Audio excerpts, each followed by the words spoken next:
Thank you very much, Mr. Schlapp, for being with me. Wonderful to be with you again. Yes, that's right.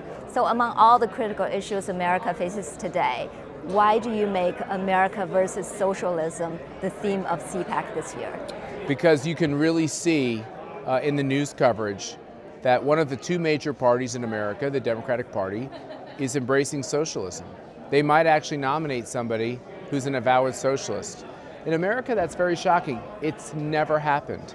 Matter of fact, both parties believed that America should fight socialism. We've gone to war to fight fascism. We had a long Cold War to fight the Soviets and communism. And now, after all of that, to think that we would actually let socialism come in and invade us almost like a cancer, it's quite shocking to Americans. And that's why that's our theme, America versus socialism. So do you think that socialism is an existential threat to America at this point? Yeah, absolutely, because it's almost like a disease that's come into the body. We always had socialists who were here in America, but they didn't have any popular appeal. Now when you see Bernie Sanders and all the Democrats who are running for president, they all have basically the same radical agenda. When you see AOC and the Squad in the House of Representatives with their hateful rhetoric, if you put this all together, it's quite shocking stuff for the American voter. Why do you think socialism is immoral, is bad? I think socialism is inconsistent with the American experience. The American experience, the American experiment, was about individuals coming to a place where they understood that God gives you your rights and that each person is allowed to live the life they want to live. It's about the individual, right? And we often say at the ACU, it's where the individual's sovereign. They retain the sovereignty. The problem with socialism is they say to you, we don't really care about your individual rights. We'll make decisions that are good for the collective. Right. In our judgment, right? In the elite's judgment, we'll make the decision what's right for the collective, and they steamroll over people's individual rights. And that's happened in every country where it's been tried.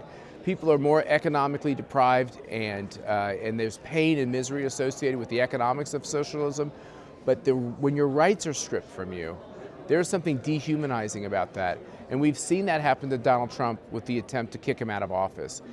The fact that he had constitutional rights just didn't matter to these Democrats, because they thought it was better for the collective, for the country, to get rid of Donald Trump by any means necessary. One narrative of the socialist is that, we can really make justice, if we have a different starting point. If you are born into a rich family, I'm born into a poor family, we have a different starting point. To correct that imbalance, we do distributive justice. Right. Why is that immoral? Because I know plenty of rich people with a lot of money, who are miserable. I don't think wealth creates any kind of joy or happiness, but I think if you simply hand people money who didn't work hard to earn it, I don't think they actually appreciate it.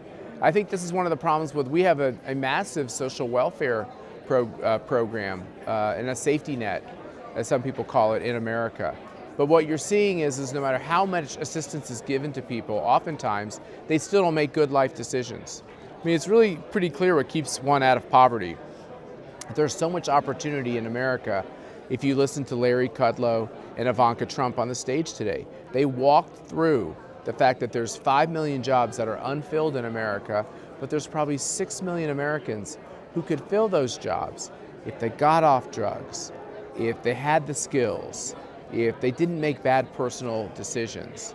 And so it really comes down to, once again, each individual has to decide what they want to do in their life. If they decide they want to be on public assistance and everything else, it's their choice. Giving them a check, giving them, paying off all their college loans, giving them a free college degree, giving them free, that's not necessarily going to turn them on to making the right decisions. In America, we don't have an income inequality problem. In America, we have a problem that people have become disconnected between what would make them more successful and I believe happier, or the decisions they continue to make which keep them unemployed. If you're unemployed in America, you got to look at yourself and say, why? Because you can no longer look at the economy and say, well, the economy is so slow. Because the economy is very Not good. slow. We're the envy of the world. We're really the fastest growing industrialized country. And China's been a big competitor. They're going to be in a big slowdown. They already are in a big slowdown. It's a real moment for America. Mm-hmm. Do you think, talking about China, do you think China is a friend or foe or a strategic? I think they're a threat. Threat. I think they're a threat. I think it's kind of like a snake that's coiled. It could strike, and maybe it won't strike. Maybe we'll leave the coiled snake alone.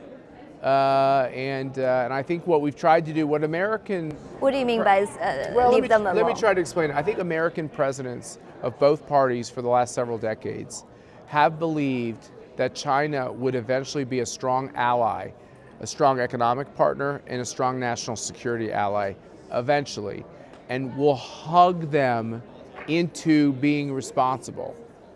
We've tried that for a couple of decades, and Donald Trump rejects that strategy. He believes we should treat them as an economic opponent and a national security threat. Doesn't mean we can't still have a relationship, but it starts with understanding the cold reality of what China has very adroitly done over the last 2 or 3 decades. So when you have President Trump and him selecting Mike Pompeo, who was on the stage today, Robert O'Brien will be speaking tonight, KT McFarland is on our board. When you listen to all these people, they say the same thing, which is Donald Trump is very clear-eyed in his understanding of what China is up to. And he's going to make sure that economically we have good deals. We're not going to be suckers anymore. And from a national security standpoint, if their desire is to undermine America, then he's going to make sure that he stops them at every step of the way. Mm-hmm. Last question. I think one major difference between America and China, the Chinese Communist Party, the Chinese Communist Party believes there is a subjective moral order. It's the Communist Party has to choose. Do you think there is a subjective moral order, an objective moral order? I think putting morals and subjective in the same sentence is an oxymoron. They just don't go together. If something is true, it's not true on Tuesday and false on Wednesday. It's true. It's a fact. And so to me, that's objective and not subjective. When it comes to how in America, the unique spin is you get the ability to make up your mind as to whether you accept that truth and how you're going to implement it in your life, right? So we give people that latitude with their individual rights. But still, in the end, if you do something that's wrong, it's wrong. Even if you want to say it's okay, it's still wrong.